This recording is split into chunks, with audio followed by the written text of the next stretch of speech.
Travis Wayne Goodsell. To help you understand better what has been happening recently with the eviction notice that I got from my landlord, I need to give you an example of how it would happen in your life. Now, if you understand that I filed a petition for a redress of grievances back in 2008. The state, under orders of the Church of Jesus Christ of Latter-day Saints, turned it around and ordered them to have me arrested for terrorist threats using the filing as a weapon of mass destruction. It's illegal in the state of Utah to protest. That's why Governor Herbert constantly calls protesters here in Utah domestic terrorists, even when protesting is against police brutality or government corruption. They emphasize the police brutality and government corruption to crack down on those protesting those specific things. So that's how evil it is here in Utah. And so the example I'm going to give you is, say you own your home. You bought it through a realtor. We'll say Century 21. That's the one that comes to mind immediately. And so you go through the Century 21 real estate agent. They help broker a deal for you to get into your home. Now you have to continue to make payments on your home and monthly payments. And then one day, years after living at your home, no problems, no issues, you've lived there for years. Then out of the blue, a realtor from Century 21 comes knocking on your door. Says, "Hey, I'm a Century 21 agent." "Oh, cool. Can I come in and inspect your apartment?" "No. Go away. I'm going to keep coming back every day until you let me in and inspect your apartment." "Well, I'm not letting you in. This is harassment. Stay away from me. I'm not your client. We've already made the deal with Century 21. I got this house. Everything's fine. Go away. Leave me alone. I'm no longer dealing with you. I'm not your client anymore. I'm coming back." He says, also, "I need to inspect your apartment, and if you do not pass my inspection 3 times, you're going to be evicted from your home. Get out. You're threatening me." "No, I'm not. I have a right to be here. I need to inspect your home. You need to let me in. You're not my client. You're harassing me. You're threatening me. Go away." "No." So you call the cops. You say, "Hey, this person, whom I'm not a client of, is demanding to come into my apartment. And they're threatening me, saying they're going to have me evicted." And the police say, "Get over it. Crime is not a crime. They're freely welcome to come on over and inspect your apartment." What? And so you go up the chain of command. You go to internal affairs. You go to state. You go to attorney general. You go to housing division for the government. Everybody you can come up with. They all reject your claim. Crime is not a crime. Let them get away with it. The person does not stop coming by. Continually knocks on your door,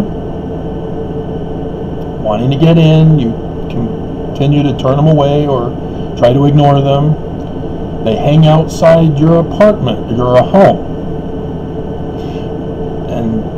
And so they're there watching you as you go to get your mail, as you go to take out the trash, as you go out to go to work or to go shopping, whatever.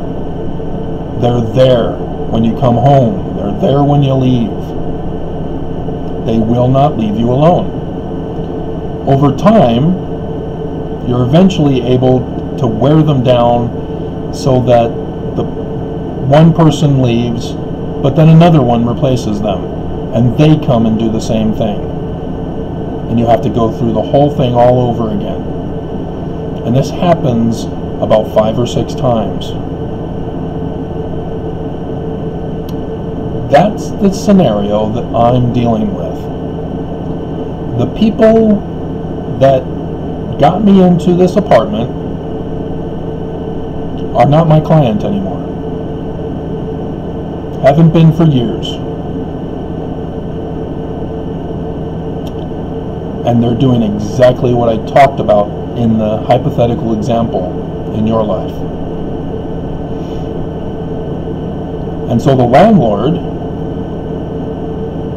is siding with these people who I'm not affiliated with them for years.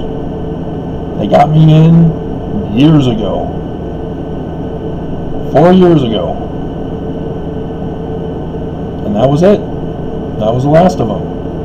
And years go by, and then in 2018, their boss that pays them changed the way they get paid. And so now they only get paid for meeting with clients. They have to fill out a little thing saying, I met with so-and-so for so many hours, so many minutes. And that's how they got paid.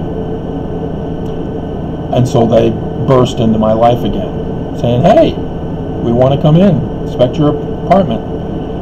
3 strikes and you're out. You're not my client. I don't pay you. I pay the rental company. No, we need in your apartment. We need to keep track of you. I'm not your client. Yes, we are. The cops wouldn't do anything.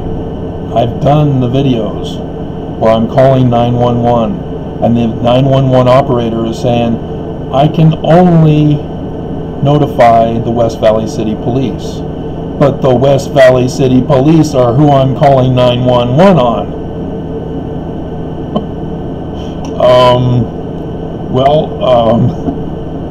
I don't know what to do in that situation. Yeah, I went everywhere. And thus the lawsuit.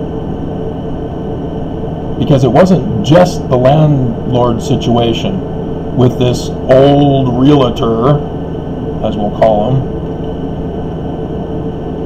who have been threatening, harassing, and interfering in my life, spying. They are to stay away from me. Even the police said, okay, fine, just stay away from them. You can stay in the office, but leave them alone. And they were good for a year. They kept, what's it called? Observe and report. The person was always observing and reporting on my behavior. And I knew because information got leaked from multiple sources that they were observing and reporting my behavior. And so, yeah, they were not leaving me alone. They were still counting me as a client in order for them to get paid.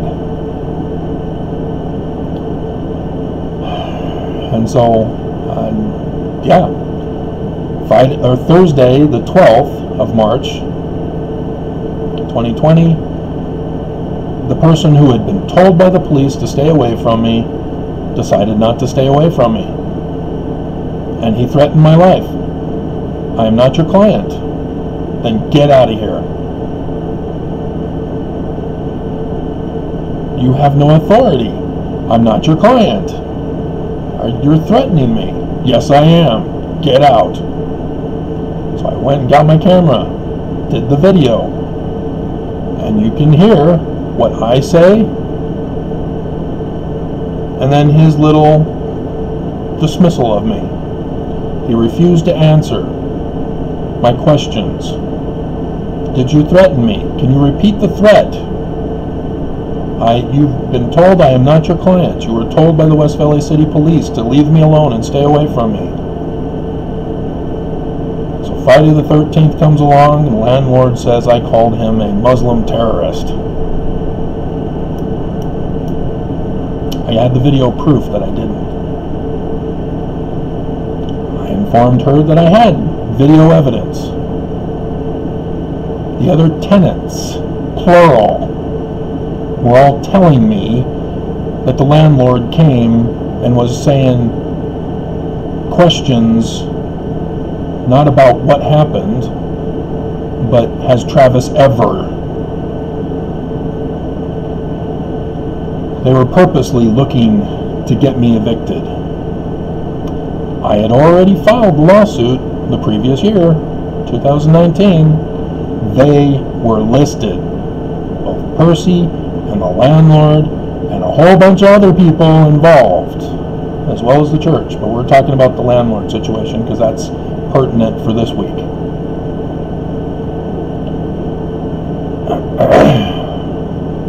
The landlord also had also tried to trap me, as I exposed her for her failure to protect the other tenants from physical threats of another tenant. That tenant's now gone. Finally. After I put her on notice with my federal lawsuit.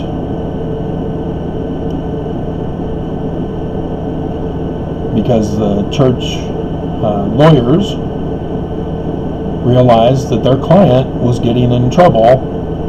Whether or not the lawyers for the defense, the church, ordered it to be done, or whether they decided, hey, we're going to do this on our own. It doesn't matter. My lawsuit is a RICO conspiracy. That means anyone who helps the church in tampering with my case while it is ongoing is busted. That goes for you too, YouTube employees who are slowing down the processing of my videos, who allowed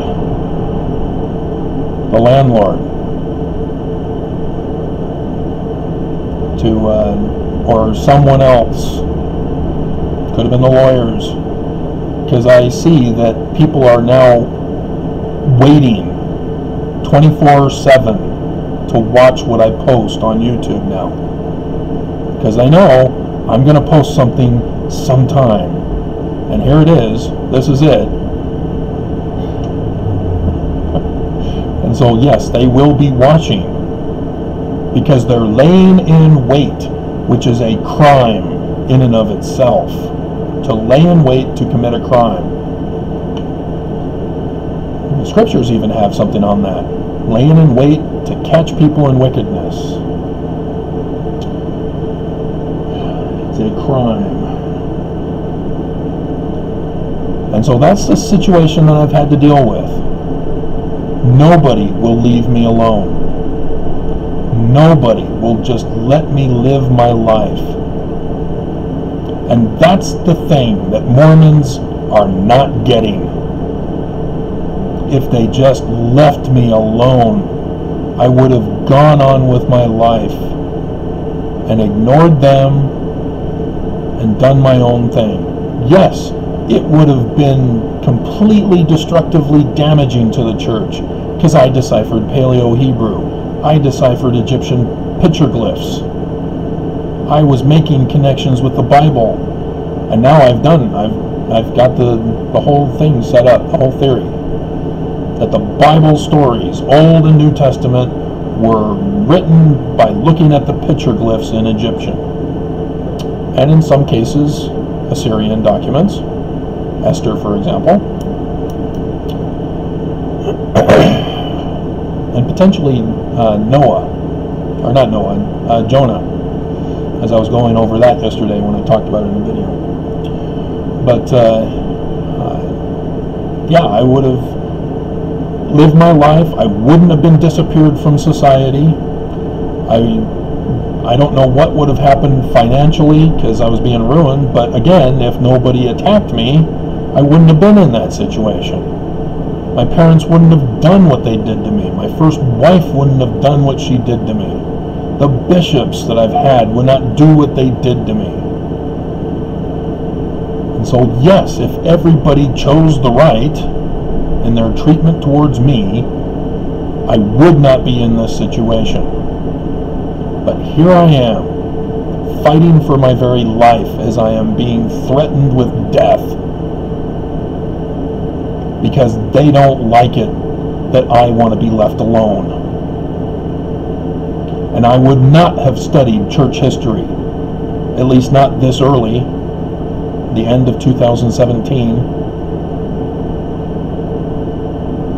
You know, I think about, well, what if I had married Leanne Murdoch instead of feeling insecure and rejecting? Would I have gone into Hebrew studies? She would have taken me to Utah. I don't know what we would have done for housing arrangements. I may have been working at Murdoch things as a car salesman. Maybe I would have gone to the University of Utah because that's closer than BYU. We may not have had a car other than working for her family's car dealership. Get a discount. But yeah, I don't know. Things would have been a lot different. But I made the choice not to marry her, and so I said, okay, fine, I'll marry Stephanie. I threw her number away after I first met her at the homecoming football game.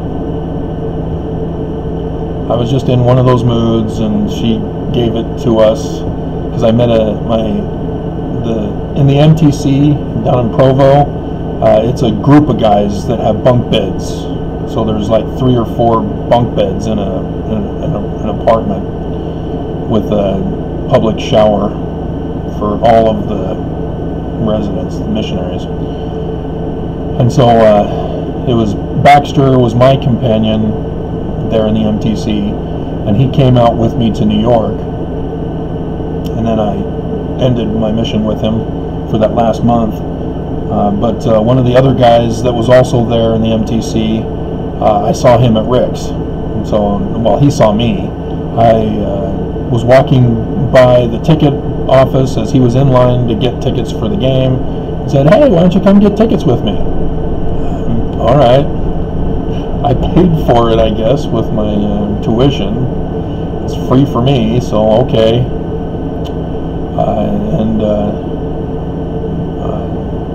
We went separately, of course, but we had the same next to each other's seats. But yeah, that Stephanie there. So that's the path I chose. I don't regret it because my kids are awesome, even though I only had a few years with the first 2.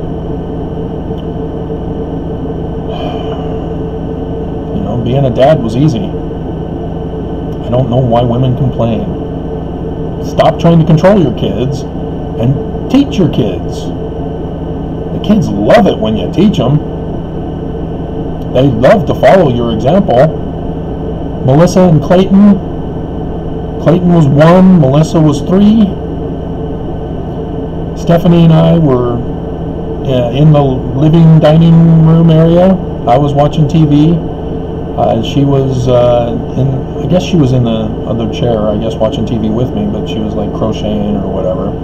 And then all of a sudden I see the kids come out of the kitchen. They've got doilies, and they're wiping down the furniture. And I didn't realize it was doilies. Stephanie sure did.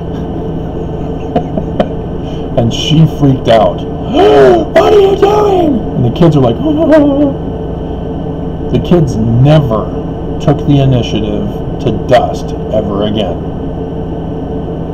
because Stephanie scared them to death that was a wrong thing to do. She tried to say, no, you need to use these rags. No, I ruined it for them. But yeah, you can teach kids at an early age to clean.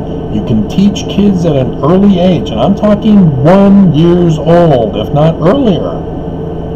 When they can speak, you can communicate. And even before then, if you learn to speak their language level, which is a learning level, so you have to teach them language. So yes, women, you have to have superior knowledge. So don't think that being a mother is insignificant to being a career woman. Being a mother is vital. But it does require you to have an education of things. A lot of things. A great variety of things. But,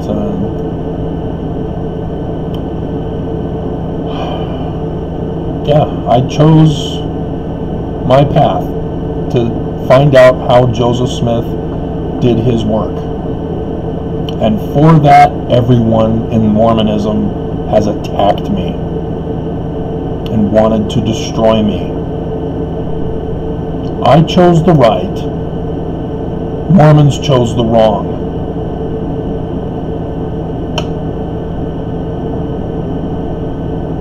You fill in the blanks.